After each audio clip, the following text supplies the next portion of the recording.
देखो यार, YouTube की जो अर्निंग है ना, YouTube एडसेंस के थ्रू आपकी बैंक अकाउंट में भेज देता है। अब जब बात आती है कि भाई बैंक में अगर पैसा आएगा तो हमें बैंक ऐड भी करना पड़ेगा। डेफिनेटली आपको YouTube के एडसेंस में अपना एक बैंक अकाउंट ऐड करना ही पड़ता है। लेकिन बात यहाँ पे ये आती है, जब नए क्रिएटर्स अपना बैंक अकाउंट ऐड करते हैं, कि भाई बेस्ट बैंक कौन सा होता है YouTube पेमेंट लेने के लिए और क्यों होता है। दोनों ही बातें आज क्लियर करूंगा इस वीडियो के अंदर। आपको एक क्लियरली समझ में आएगा कि अगर आपको YouTube का पेमेंट अपनी बैंक में लेना है तो आपको अपना अकाउंट किस बैंक में ओपन करवाना चाहिए। तो इस वीडियो को लाइक कर देना और इस चैनल को भी सब्सक्राइब कर देना, बिकॉज क्रिएटर गाइड जो चैनल है ना, इस चैनल में नए क्रिएटर्स के लिए सीखने को बहुत कुछ है। सबसे पहले बात करते हैं कि भाई कोई भी बैंक ऐड कर सकते हैं, इसमें बेस्ट की हमें जरूरत ही क्यों पड़ती है। तो देखिए, इसके मेन 3 कारण है। पहला तो हमें एक ऐसी बैंक चाहिए जिसमें सच में YouTube पैसा भेज सके। दूसरा, हमें ऐसा बैंक चाहिए जिसमें पैसा जो हमें मिलता है ना एडसेंस में, वो यूएसडी के रूप में मिलता है, यानी कि यूनाइटेड स्टेट्स डॉलर के रूप में, अमेरिकी डॉलर के रूप में आप समझ सकते हैं। तो यूएसडी के रूप में जो पैसा मिलता है, लेकिन हमें चाहिए होता है आईएनआर में। तो जब पैसा कन्वर्ट होता है तो उसमें कुछ फी लगती है, फॉरेक्स फी जिसको हम बोलते हैं। तो हमें एक ऐसा बैंक चाहिए जिसमें फी कम लगे और कन्वर्जन रेट हमें अच्छा मिले। और तीसरा, हम ये देखते हैं कि भाई जो मोस्टली एडसेंस पैसा भेजता है वो 21 या 22 तारीख को भेज देता है, तो हमें जल्दी पैसा मिल जाए, 2-3 दिन में मिल जाए। कई बैंकों में 15-15 दिन में भी मिलता है।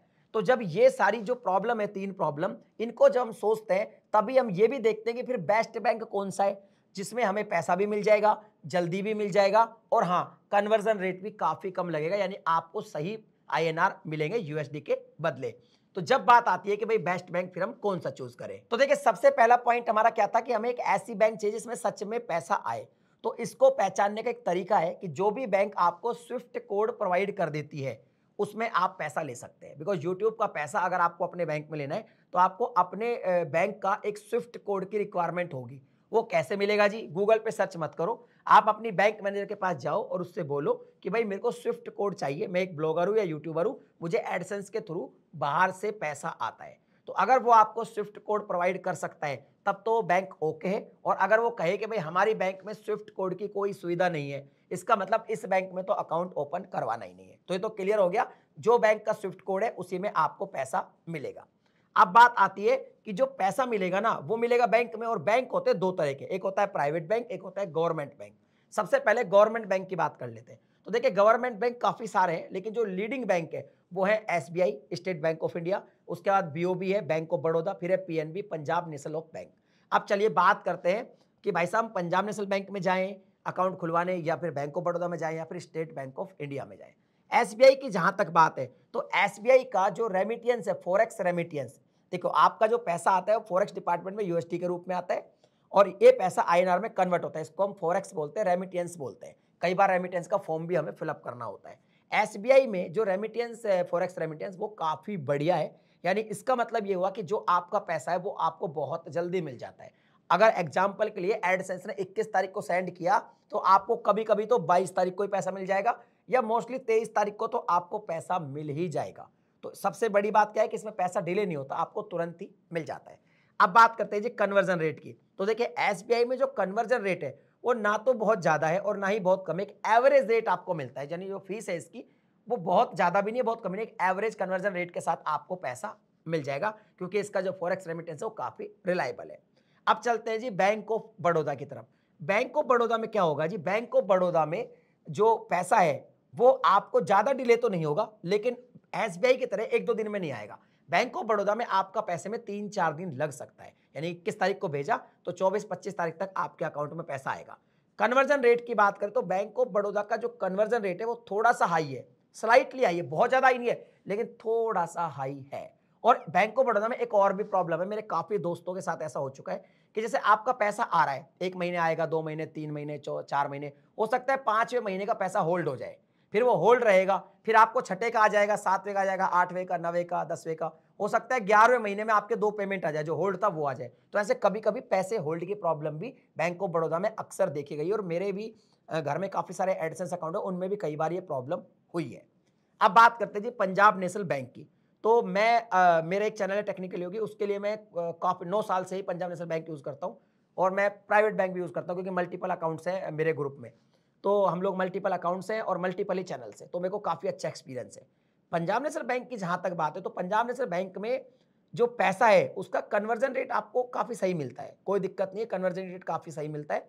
लेकिन जो पैसा है ना वो थोड़ा सा डिले मिलता है, कई बार 1 वीक भी लग जाता है पैसा आने में। मैंने कई बार ऐसा देखा कि किसको पैसा भेजा और मुझे 28 को मिला, कई बार 25-26 को भी मिल जाता है, नो डाउट, पर मोस्टली थोड़ा सा टाइम ज्यादा लगता है। लेकिन फिर भी पंजाब नेशनल बैंक में आपको जो रेट मिलता है वो काफी सही मिलता है। तो ये तो हो गई लीडिंग गवर्नमेंट की बात।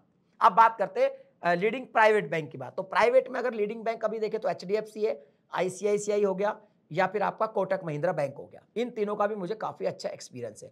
एचडीएफसी बैंक की अगर बात करें तो एचडीएफसी बैंक बहुत बढ़िया है, इसका फॉरेक्स रेमिटेंस काफी रिलायबल है, इसमें भी पैसा फास्ट आ जाता है, यानी कि पैसा आ जाता है, बहुत जल्दी पैसा आपका आपके अकाउंट में आ जाएगा। और इसमें कन्वर्जन रेट आपको काफी अच्छा मिलता है, इसमें जो फी है वो काफी कम लगती है। तो ये बैंक अगर आप प्राइवेट बैंक में ओपन करवाना चाहते हो तो एचडीएफसी बैंक काफी बढ़िया है। आईसीआईसीआई बैंक की बात करें तो वो भी सिमिलर सही है, काफी सही है, मगर अगर इन दोनों में कंपेयर करना है तो फिर एचडीएफसी बैंक आईसीआईसी से बेटर है।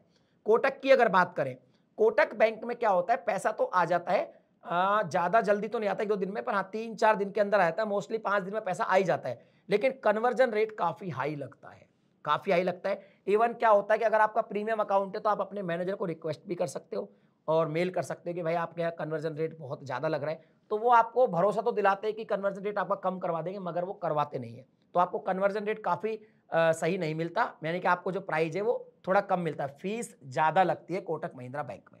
तो ये तो हो गई लीडिंग बैंक की बात। अब मान लीजिए इसके अलावा अगर कोई आपका बैंक अकाउंट है किसी और बैंक में, चाहे वो गवर्नमेंट में हो चाहे वो प्राइवेट में हो, तो आपका पैसा तो मोस्टली आ जाएगा, टाइम लग सकता है, किसी में 2 दिन, किसी में 4 दिन, लीडिंग की मैंने बात कर ली, किसी में 1 वीक लग सकता है और कई बार 10 दिन भी लगते हैं, कुछ कुछ ऐसे भी बैंक होते हैं।